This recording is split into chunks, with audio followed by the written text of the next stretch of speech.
კაი გამარჯობა, მე გიორგი ლიპარიშვილი ვარ, იგივე ლიპარა, მოსწავლებელი და დღეს ლიპარასკევებაა ჩემი გადაცემის დღე და მინდა დღეს ერთი წიგნი გაგახსენოთ, ერთი მოთხრობა გაგახსენოთ, რომელსაც ქვია სათაგური და რომელიც ვაჟა ფშაველას მოთხრობის მიხედვით არის შექმნილი. ეს არის ადაპტირებული, ცოტა შელამაზებული, შეპატარავებული ვერსია ამ მოთხრობის, უფრო გამარტივებული ვერსია. თუ თქვენ მთლიანი ვერსიის ნახვა მოგინებათ, მე შეგიძლიათ ისიც იპოვოთ. ინტერნეტშიც მარტივად იძებნება, მაგრამ ამ წიგნს კაი ის აქვს, რომ თხელი სიფრიფანა წიგნების სერიაა, სულაკაურის გამომცემლობის ძველი სერიაა და ესეთი ისა აქვს სლოგანი წიგნი ყველა ბავშვს. და ძალიან იაფიღირდა ეს წიგნები, მთელი სერია იყო თვითონ მოთხრობების, მაგრამ თუ უცებ ამის ფულიც არ აღმოჩნდება ხოლმე, ეგეც არ არის პრობლემა, შეგიძლიათ რომ თქვენ თვითონ შექმნათ ხელნაკეთი წიგნები. აი ეს ჩემი მოსწავლის დაწყებული წიგნია, რომელსაც რასაც გინდათ, იმას ჩაწერთ შეგნით და ჩახატავთ. შეიძლება უფრო საინტერესოც კი გამოვიდეს. ამიტომ თქვენც სანამ წიგნის იყიდით, შეგიძლიათ თქვენ თვითონ შექმნათ, ან რო იყიდით, მერე კიდევ შექმნათ ხელნაკეთი წიგნები. დავიწყოთ? დავიწყოთ. მაშ ასე. სათაგური. ილუსტრატორი მაია ბათუმაშვილი. ეს არის სათაგური თვითონ, ნახეთ, თაგვის დამჭერი. მაგრამ რა მოხდება მოთხრობაში, ახლა გავიგებთ. ვაჟა ფშაველას მიხედვით. შობის საღამო იყო. ესტატე ქალაქიდან ბრუნდებოდა და სწრაფად მიეჭენებდა ცხენს, რომ შობას შინ შეხვედროდა. ცხენის თავს არ ზოგავდა და მოძუნძულებდა გაყინულ გზაზე. ესტატემ ცხენის სახლთან მიაყენა და დაიძახა: ხალხო, გამოიხედეთ, სტუმარი არ გინდათ? შინ ფაციფუცი ატყდა. პაპა მოვიდა, გაიძახოდნენ ესტატეს შვილიშვილები სონა და კოლა. მერე კიბეზე ლამპით ხელში გამოჩნდა ჩამრგვალებული დედაკაცი. ეს იყო ესტატეს მეუღლე ეფემია. რა არის, კაცო, ამ ღამეს სიარული, სხვა არა იყოს რა, ნადირის არ გეშინია? აბუზღუნდა ეფემია. რა უქნა, დამოგვიანდა ნადირიო, განა მე ნადირი მერჩის, სამგლე და ნადირის შესაჭმელის მეტი ხალხი, ცოტაა? გაიცინა ესტატემ. პაპა, სათაგური არ მოიტანე, ჩუსტები, წუღები, საკაბე, ეტიტინებოდნენ ბავშვები პაპას. ყველაფერი მოგიტანე, ჩვილებო, ყველაფერი, ამბობდა ესტატე და თან ცხენს ხურჯინსა ხდიდა. ესტატე შინ შევიდა და გახურებულ ბუხარს მიაშურა, ხურჯინი ტახტზე დადო. ბავშვები არ შორდებოდნენ პაპას და აღარ აცილდნენ ლაპარაკს. ჯერ ეს მიირთვით, თქვა პაპამ, ჯიბიდან კამფეტები ამოიღო და ტახტზე დაყარა. ბავშვები სასუსნავს დაესივნენ. ჩხუბი არ მოგივიდეთ, თორემ იცოდეთ სათაგურს ისევ ქალაქში წავიღებ, ხითხითებდა ესტატე. რძალმა სოფიომ ცხელი ჩაი მიართვა შეციებულ ესტატეს. აი შვილიშვილებიც. როგორც იქნა ესტატემ ხურჯინი გახსნა. ყველა გაფაციცებული უყურებდა, იქვე ტახტზე დიდი ჭრელი კატა მიმოდიოდა. იცის თითქოს რაღაცას მოელოდა, ამ კატას ღნავალას ეძახდნენ, რადგან წამდაუწუმ ღნაოდა და კნაოდა. თაგვი კი თავის სიცოცხლეში არ დაუჭერია. ესტატემ პატარა მაგიდაზე სურსად სანოვაგი ამოალაგა და ზედ ამაყად დახედა. ხვალ ხელმწიფი საკადრისი სადილი გვექნება, თქვა მედიტურად. ახლა საჩუქრების ამოლაგებას შეუდგა. შენ, ჩემო ეფემია, ნამდვილი საბებრო ჩუსტები ჩამოგიტანე. გადასცა ჩუსტები ცოლს. ესეც სონა საკაბე და ფეხსაცმელი. აი კოლას წუღები და სოფიოსთვისაც საკაბე. სულ ბოლოს კი ესტატემ დიდი ამბით ამოიღო სათაგური, რომელიც ოჯახის ყველა წევრმა დააბარა.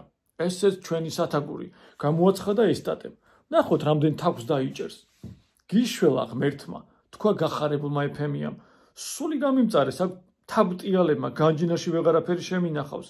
ყველამ სათაგურს დაუწყო სინჯვა. პატარების გულმოდგინეთ ათვალიერებდნენ თაგვების სულთამხუ თავს. ეფემიამ ცეცხლზე დიდი კაკლის ლებანი მოშუშა, დააგო მავთულზე და სათაგური განჯინაში შედგა. ვახშმის შემდეგ ყველამ დაიძინა. ბავშვებმა საჩუქრები ბალის ქვეშ ამოიდეს, ჩხავანა კატა ბუხრის წინ არხეინად თვლემდა. ყველამ რომ დაიძინა, სათაგვეთის სამეფოში დიდი ჩოჩქოლი ატყდა. განჯინიდან არაჩვეულებრივი გულის წარმტაცი ყნოსვის დამატკბობელი სუნი შემოდიოდა. მთელი გუნდი თაგვებისა დაიძრა, ამბის გასაგებად, წინ მიუძღოდა სახელოვანი ფიცხელა, განთქმული სიმარდითა და გამბედაობით. იმას მოსდევდა ცელქა, ცქმუნა, კუდა, ფხორა, სულრჩეული ვაჟკაცები. როცა პირველად შეიხედეს განჯინაში, ცოტა არ იყოს შეკრცნენ. სათაგური დაინახეს, ბიჭებო, აქ რაღაც ოინია, წამოიძეხა ფიცხელამ. ჯერ ამისთან არა მე აქ არ მინახავს. არც ჯამს აქ გავს, არც ქილა, არც ბადია, არც საშაქრე, არც ბოთლი.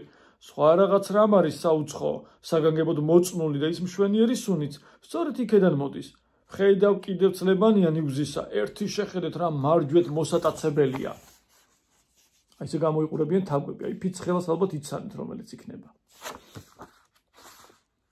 თაგვები ლებანს მიაშტერდნენ. მართლაც საუცხო რამეა, მაგრამ სიფრთხილეს თავი არ სდგება. ჩვენ სამტროდ არ იყოს ბიჭო მოგონილი, ისეთი რამა ჩანს, ჩემი გული და თვალი არენდობა, თქვა ცელქამ. ახლდან უნდა გავჩხრიკოთ, აჩურჩურდნენ სხვები. აქ რას ვაკეთებ? ახლა ვევნახავ, რა არის და საიდან მოსულა, დაიტრაბახა ფიცხელა. შენ იცი, დართეს ნება მეგობრებმა. ოღონ ახლოს არ მიეკარო, შორიდან გაჩხრიკე. გაბედული ფიცხელა სათაგურში შევიდა, ჯერ ლებანს ოდნავ მოავლო კბილი, მერე მაგრად მოსწია უცებ გაისმა ხმაური და სათაგურის კარი დაიკეტა. შეშინებული თაგვები აქეთ-იქეთ გაიფანტნენ, ეგონათ სათაგური მათაც გამოუდგებოდათ. ფიცხელა ახლაღა მიხვდა შეცდომას, მობრუნდა და გაექანა გასასვლელისაკენ, მაგრამ კარი უკვე მაგრად დაკეტილი იყო. ძალიან შეწუხდა ამ ხანაგები მოათვალიერა, არავინ ჩანდა. აი თქვენ მოღალატეებო, თქვენა წამოიძახა დაფეთებულმა. სად მიიმალეთ? ამასობაში თაგვები ცოტა დაწყნარდნენ. მიხვდნენ საფრთხე ჩვენ არ გვემუქრებაო და სათითაო დაბრუნდნენ უკან. შემოეხვნენ სათაგურს და დაიწყეს ბჭობა. როგორ ეშველათ საყვარელი მეგობრისთვის, ბოლოს კუდამ თქვა. სხვა გზა არაა, ეს წყეული ნივთი როგორმე სახლში უნდა წავათრიოთ და იქ დავლეწოთ. ასე ფიცხელასაც გადავარჩენთ და ჩვენს თავსაც, თორემ შეიძლება კიდევ ბევრი ჩვენგანი გამოემწყდეს აქ. თაგვებს მოეწონათ ნათქვამი, ჩაებდნენ ერთმანეთს, ჩაეჭიდნენ სათაგურს და დაუწყეს გათრება.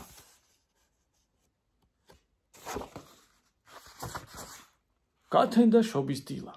იმ დღეს მღვდელმა წირვა ჩვეულებრივზე ადრე დაასრულა. 11 საათი იქნებოდა, როცა საყდრიდან ხალხი გამოიშალა. წირვაზე მხოლოდ ესტატე და სოფიო იყვნენ, ეფემია კი სახლში მზარეულობდა. სტუმრებს მოელოდა, ყველაფერი მოამზადა, ღვინოც ამოიღო ქვევრიდან და დოქებში ჩამოასხა, სუფრაც გააწყო. ის იყო მორჩა ბზრიელ ტრიალს, რომ ესტატეც გამოჩნდა თავის სტუმრებიანად. მოგვილოცნია დღესასწაული და ესწარით მრავალს, ულოცავდნენ სტუმრები. მოგბრძანდით, თქვენც მრავალს დაესწარით, ღიმილით მიეგება ეფემიას და სახლში შეიპატიჟა. ესტატე სტუმრებს სუფრისაკენ წაუწყვა. გაჩაღდა სმაჭამა და ესტატემ პირველი სადღეგრძელოს შესმისთანავე მრავალჟამიერი შემოსძახა. ნელ-ნელა ყველა შეზარხოშთა. ამ დროს თაგვები რას შვებოდნენ? მთელი ღამის ჭაპანწყვეტის შემდეგ სათაგური რის ვაი-ვაგლახით მიეთრია თავიანთი სოროს შესასვლელთან და ახლა შიგნით ეკაჩებოდნენ. სათაგური კი არა და არ შედიოდა იმ ვიწრო ხვრელში, ან კი როგორ შეეტეოდა. სათაგური ვეებერთელა იყო, ხვრელი კი ვიწრო, ხოდა გაქონდა ერთი წრიპინი და ფეხების ბაკუნი. ქალო, ეფემია, ამ განჯინაში რაღაც ამბავია, დაიძახა უცებ ესტატემ, როცა მის ყურსას მისწვდა თაგვების ხმაური. თაგვი გაებმებოდა, თქვა ეფემიამ და განჯინისაკენ გაემართა. მერე განჯინის კარი გამოაღო და სწრაფად გამოიღო სათაგური. და აი საკვირველებამ, მთელი აკიდო თაგვებისა თან გამოხვა. ცელქა, ფხორა, ცქმუნა, კუდა, ეცა, ბეცა და სხვანი მრავალნი. ამის დანახვაზე ყველამ თვალები ჭყიდა, ჭიქები ხელში გაუჩერდა და პირღიად დაუწყეს ცქერა. ამ გასაოცარ სანახაობას თაგვები მაგრად ჩასჭიდებოდნენ ერთმანეთს ამხანაგის საშვილად, მაგრამ ახლა მიხვდნენ ფიცხელას თუ ვერა საკუთარ თავს უნდა უშველოთო, უშვეს ხელი ერთმანეთს და ფხაჭაფხუჭით გაცვივდნენ აქეთ-იქეთ. ჩვენ მოკეიფეებს შერჩათ ხელში მარტოღა ფიცხელა. ბატონებო, მე როგორც თამადა ვათავისუფლებ ამ თავს, რადგან დღეს შობაა, გამოაცხადა ესტატემ. ეს თაგვიც ალბათ რამით გამორჩეულია, რომ მეგობრები ასე ეხმარებიან. სტუმრებმა კვერი დაუკრეს და ეფემიასაც სხვა რა გზა დარჩენოდა. გააღო სათაგურის კარი და ფიცხელა გარეთ, თოვლში გაუშვა. გახარებული ფიცხელა უკან მოუხედავად გაიქცა. თოვლის ბუღი დააყენა, ბეღლის ქვეშ შერგო თავი და სული ძლივს მოითქვა. ცოტა რომ დაწყნარდა, მერე მშვიდად გამოცუნცულდა და თავის მეგობრებს დაუწყო ძებნა.